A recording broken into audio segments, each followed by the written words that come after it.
This is Pet Life Radio. Let's talk pets.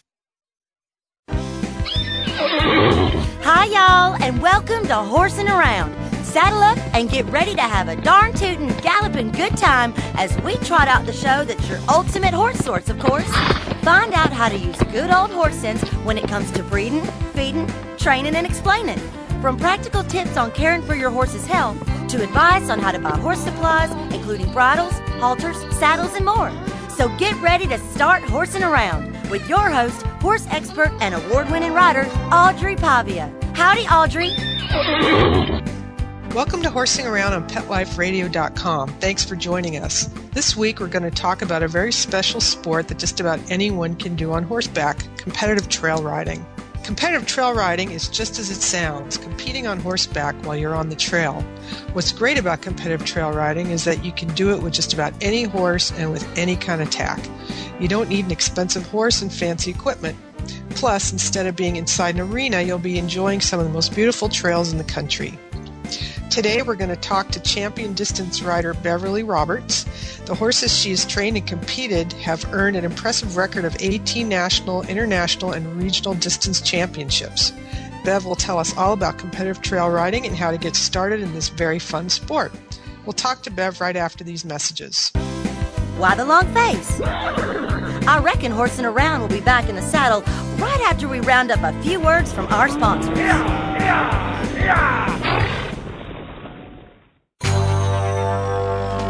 It's DesignerPetSweaters.com. Hand-knitted designer sweaters for your precious pup or cool cat. Beautiful couture patterns for your pets, including custom-knitted formal wear, casual wear, yachting, and even sports-themed. Many designer pet sweaters include feathered tammy hats, top hats, and a lot of sparkle. Each sweater includes leg loops, front paw sleeves, and leash opening. Visit DesignerPetSweaters.com to order your four-legged fashions today. Your pets will stay warm for the winter and be runway ready. Large or small, we fit them all. DesignerPetSweaters.com.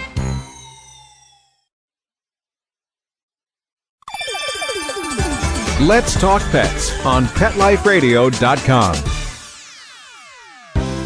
We know you're chomping at the bit to hear more horsing around. Well, we're back on the trail. So park yourself over yonder and set a spell. You ain't heard nothing yet. Welcome back to Horsing Around. I'm your host, Audrey Pavia, and we are here with competitive trail rider Beverly Roberts. Bev, welcome to the show. Thank you, Audrey. First off, tell me a bit about competitive trail riding for folks who don't know what it is. What is it and how does it work? What it is distance riding. A lot of us go pleasure riding, and we may go out for an hour or two on some trails, some favorite trails. In distance riding, we're going a minimum of 15 miles, and we are being judged both in our horsemanship and how our horse is doing on the trail and through obstacles and our horse's condition. What is the difference between competitive trail riding and endurance riding? I'm sure a lot of people are confused about that. Yes, there's several differences between competitive trail riding and endurance riding. The most prominent of those is that endurance is a race. The horse and rider team who finish first and are in a good enough condition to continue, not a horse that's been exhausted, but finishes first and is good enough condition to continue is what endurance riders do. The competitive trail riders, we have a marked course, just like endurance riders, marked with ribbons or signs and whatever, and it has a specific time period in which to cover that course, which requires you pretty much go at a specific steady pace. So in the case of 50 miles on an endurance ride, that might be done, the winning horse may do it in 5 hours and average 10 miles an hour over the trail. In competitive trail riding, if we have to go, say, 30 miles, in the open division, they may take 6 hours of riding time to do that distance, averaging 5 miles an hour on the trail. And when you get to the end of the ride, the timer at the finish line, there's a small window of 1/2 hour in which you must complete. If you're too early, you're penalized. If you're too late, you're penalized. The whole idea is to compare good trail horses over a specified distance in a specified amount of time, going through obstacles and being able to compare each one against the other to see who is the best horse and who's the best horseman on that day. Okay. So, yes, that definitely explains it. Describe a ride for us, like how it starts from the moment you check in. You check in the day before the ride, and then Yes. walk us through how the whole thing works. Okay. Let me first say that there are 3 classifications of rides. There's a 1-day, 2-day, and 3-day. And most of the rides across the country are 2-day rides. With the 1-day rides generally are on Saturdays, so whatever happens on a 2-day ride is the same thing for a 1-day ride. It's just they get to go home on Sunday, and the rest of us are still riding. So on Friday, usually the ride management has the judges, the vet judge and the horsemanship judge, there at the ride and ready to start checking horses in on Friday afternoon about 2 o'clock. And this gives the judges a baseline on where the horse is. They actually have cards. We have cards both for a horse and for horsemanship that we get a copy of at the end of the ride. So we see what this baseline is. In general, there are no points taken off unless, say, a horse is lame, a little bit lame, just slightly lame, something that doesn't really show. Then generally they won't lose any points at check-in because, again, we're just getting the baseline. So this starts about 2 o'clock, and before you can go to see the judges, you have to go to the office, which is probably the back of somebody's trailer, horse trailer, with a little tent over it, and get your rider packet. And in the rider packet are the number that you'll be for the weekend or for the 1 day if you're doing just a 1-day ride. And that's a form of a bib, plus some usually marked ribbons or something with the same number on that you can put on your horse in case a horse gets loose somewhere in the camp. They'll know right where to take it back because it's number so-and-so, and she's parked over here. And you also sometimes get the ride map in advance, and you might get a list of who the riders are in each division. There are 3 divisions, novice and CP. Those 2 go at the same pace, usually about 4 miles an hour, and they do not exceed 40 miles over 2 days. And so most of that is at a walk and a little bit of trotting. Yeah, that's all. Generally a walk. If you have a gaited horse, it's probably you can be walking the whole time. Right. And it's a walk and a little bit of trotting.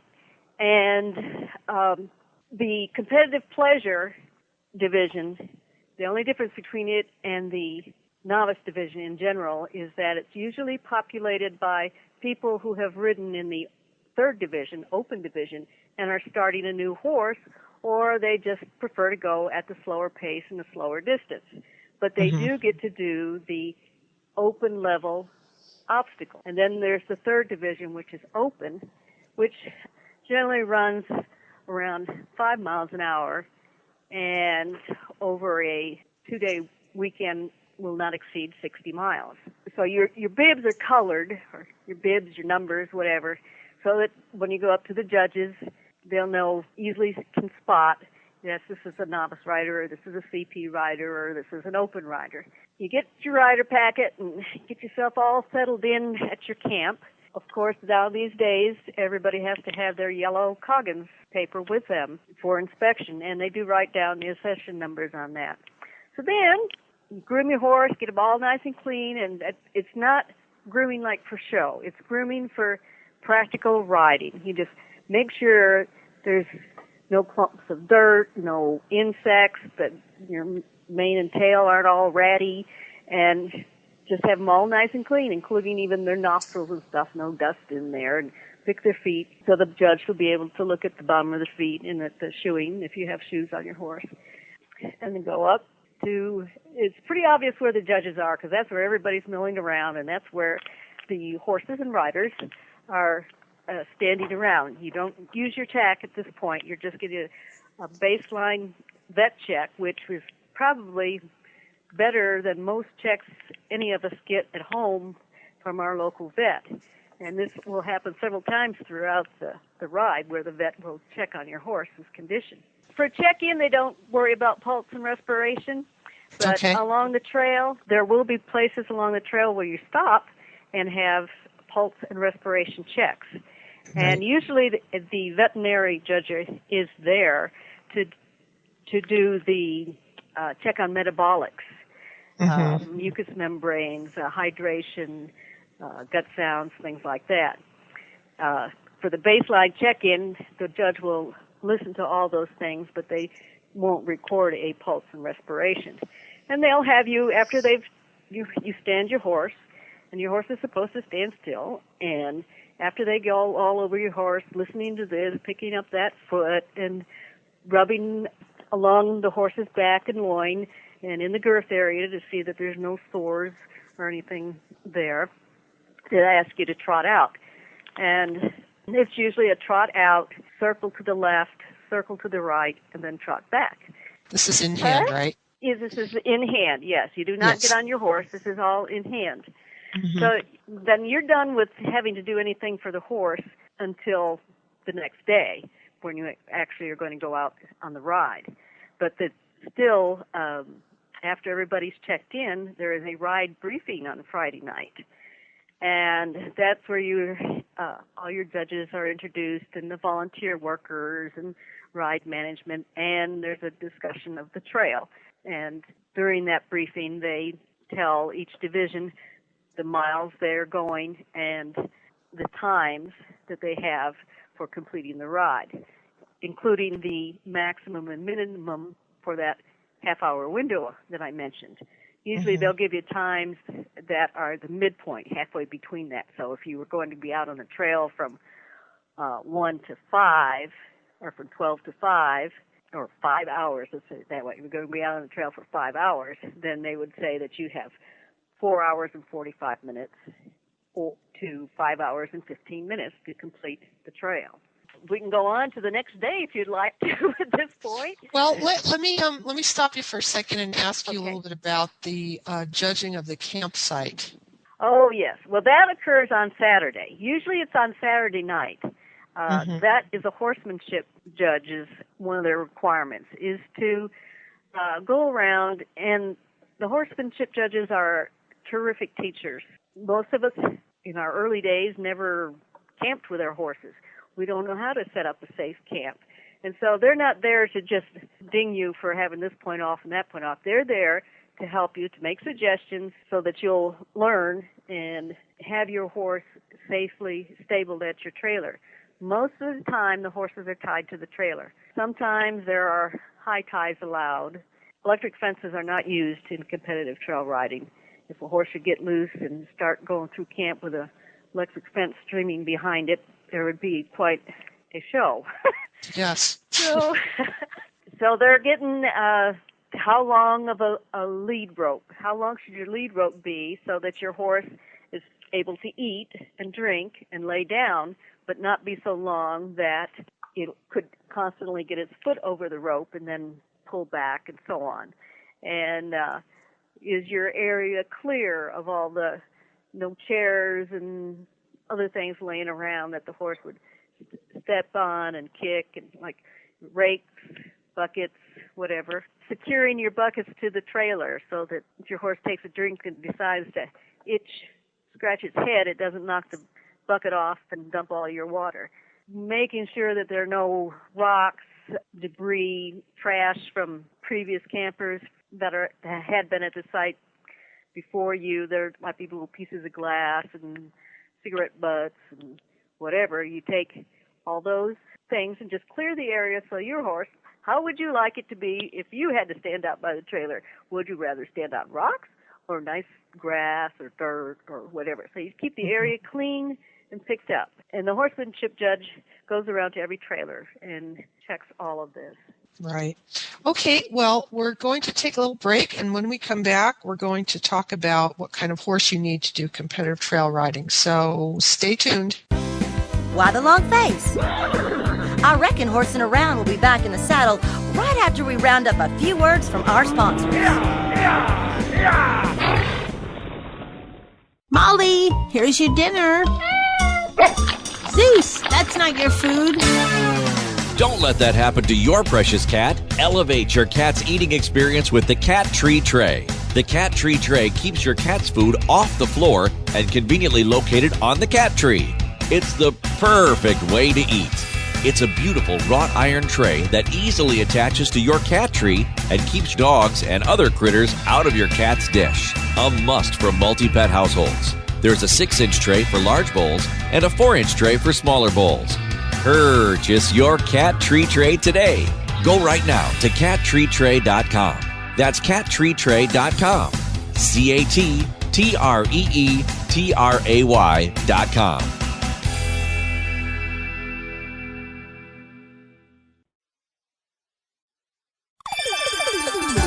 Let's Talk Pets on PetLifeRadio.com. We know you're chomping at the bit to hear more Horsing Around. Well, we're back on the trail. So park yourself over yonder and set a spell. You ain't heard nothing yet. Welcome back to Horsing Around. I'm your host, Audrey Pavia, and we're here with competitive trail rider Beverly Roberts. Beverly, tell me what kind of horse you need to do this sport. One thing I really like about this sport is that you don't have to have a $50,000 show horse to do this. That's right. That's the beauty of this sport. Anybody can do this. Anybody 10 years of age or older can do competitive trail riding in the North American Trail Ride Conference where I ride. The horses also have to be at least 4 years old if they're going to be a novice division and 5 years old if they're going to be an open, 4 years old in competitive pleasure. But the beauty of it all is it can be any horse, any breed, any kind, whether it's gaited. And when I say horse, that does not exclude donkeys or mules. Mules and donkeys are equines, so we really should be talking. You can use any equine. I suppose if there's somebody out there that can ride a zebra, it could be a ride. That could be interesting. The most important thing when you're figuring out a horse to use is their mind. How good are they out on the trail? Are they relaxed? Do they spook at everything? Or do you have a partnership with them? Good legs and good feet are definitely part of the equation. But if you're just starting out and the horse you have is, well, my first horse was 18 years old, so that's the horse I rode. Mm-hmm. And it was a half thoroughbred, half quarter horse. Now I'm riding Arabians. But for some folks, I've been riding paints, but I'm finding in this part of the country there are lots of Missouri foxtrotters and Tennessee walkers and gaited horses. So any horse, whatever you've got standing out in the pasture, with a little bit of conditioning, can go in the novice division and start out and find out what the sport's all about. Okay. So what does your horse need to know before you tackle a first ride as a novice? The first thing your horse needs to know how to load in the trailer. Right. Unless you live right next door to the campground where that ride's going to be held, you're going to be hauling that horse somewhere. So it has to be able to calmly load in the trailer and back out again too. And not taking 3 hours to load into the trailer, but take 30 seconds to 2 minutes maybe load in the trailer. Mm-hmm. Right. Your horse needs to let other people pick up its feet, and generally everybody's horse does that because they've had the shoer out there many times to shoe their horse, so they have to be able to pick up their feet.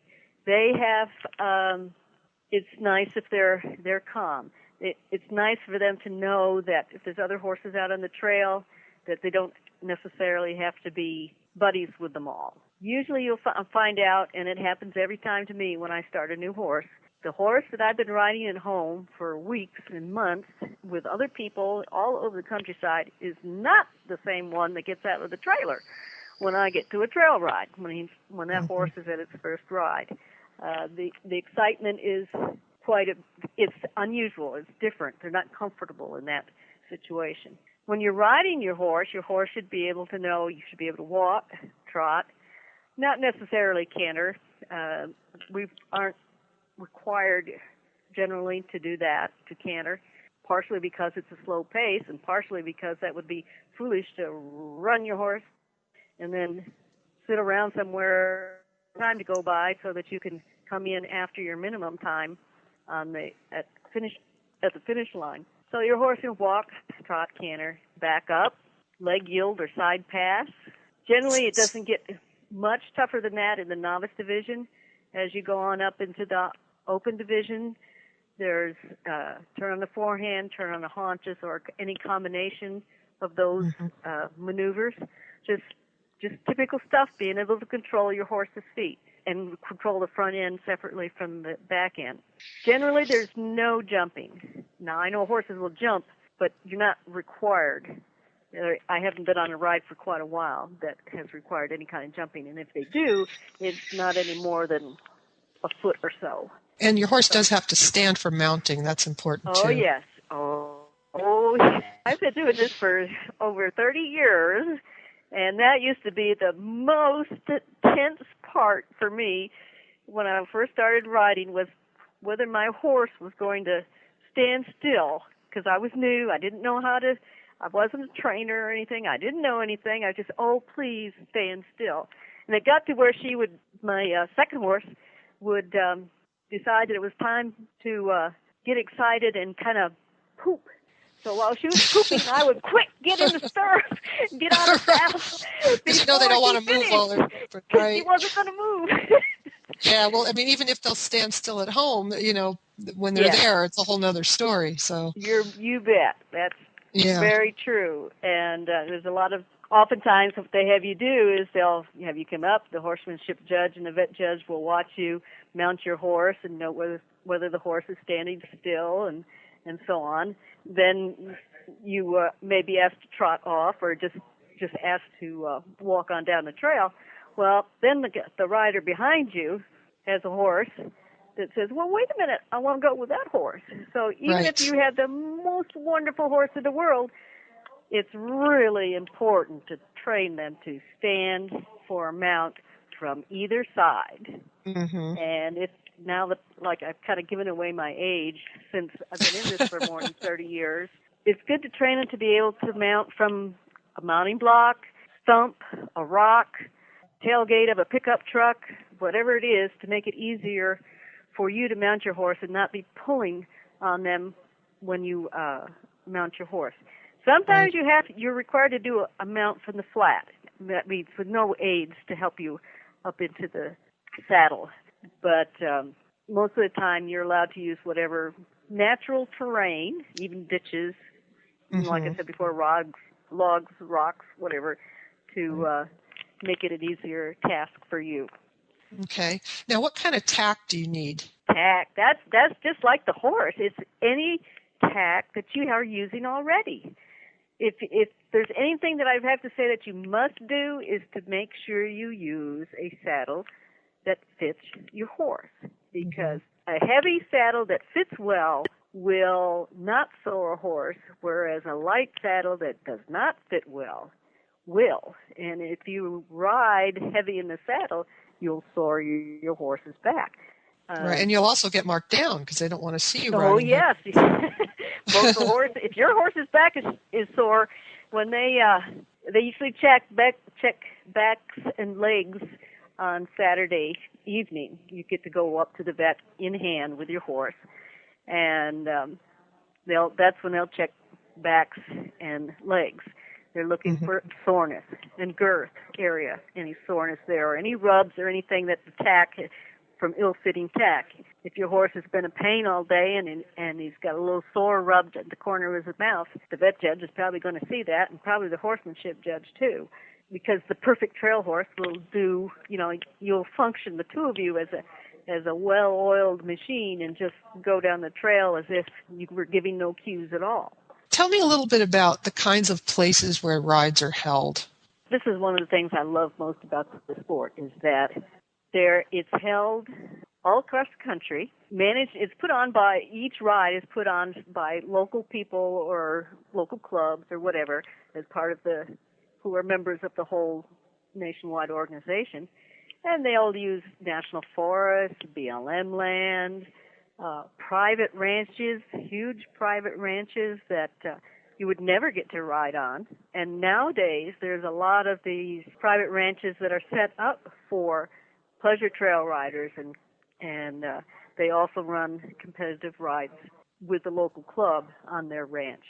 So it could be mountains, deserts, forests, rivers, lakes, anywhere in the United States. And it's usually some of the most beautiful part of the country that these are held at, because they are national forests or national or state parks and private ranches and so on. And tell me, after you've done all this hard work, what you get at the end of the day if you've scored well. Well, if you have scored well, that we give out ribbons in first through sixth place in each division and each class within the division. Because this is a distance sport and the horses can be stressed, there are weight classes, and the juniors are separated from the adults. So you have like novice, lightweight, novice, heavyweight, and novice junior, and open lightweight, open heavyweight, and open junior. CP has no weight divisions or no weight classes. So that's, if you have 20 people in that ride, only the first 6 are going to get any ribbons. If you have 20 novice riders, well, some of the lightweight people are going to get ribbons, some of the heavyweight people are going to get ribbons, and some of the juniors are going to get ribbons. And they're given first through sixth place.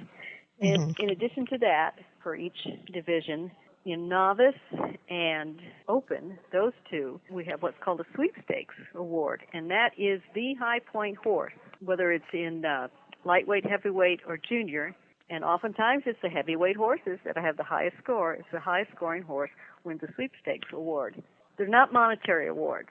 This is a family sport. It's a fun sport and educational, and you get ribbons and goodies. And, goodies can range anywhere from a hoof pick to a saddle. I've been at one ride where a saddle was given away to the winner. I missed that by 1 point. Oh, how frustrating. I dearly wanted a new saddle. Oh, yeah. But anyway, besides the goodies and the ribbons and the completion awards, everybody gets a completion award. And those can range from bandanas to little plaques that give the name of the ride and the year and the date and so on. And so everybody goes home with an award, because if you complete the ride, you've done something and you should be proud of it. And so besides all the physical things, there's just the pride of accomplishment and having been out on the trail, because most of the time you're not riding with a group of people. You're riding by yourself. It's just you and your horse, and it's like, oh, heaven on earth. Right. When the two of you are really clicking and working together and everything just goes smoothly and there's nature all around you, and I don't know how to describe it. I don't have words for it.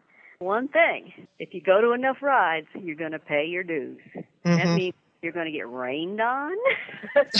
In some cases, snowed on.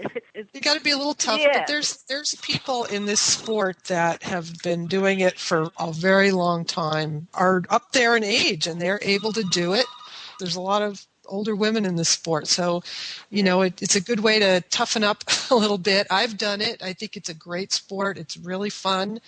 A lot of those older women who are out there usually have their grandchildren with them riding in the junior class. Right, that's true. It becomes a family sport. It is great for kids, to learn the responsibility, and they have to figure out the maps and stuff on their own and their times, and it's just a super sport.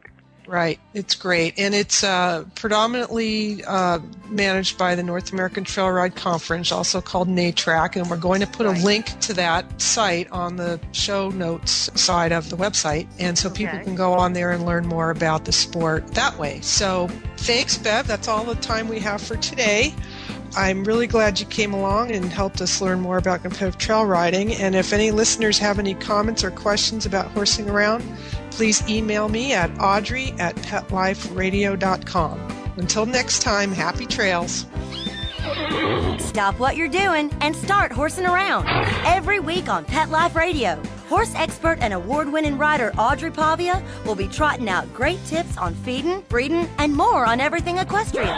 So set a spell and say hey to Audrey and get ready for a darn tootin' galloping good time every week on Horsin' Around, on demand, only on PetLifeRadio.com.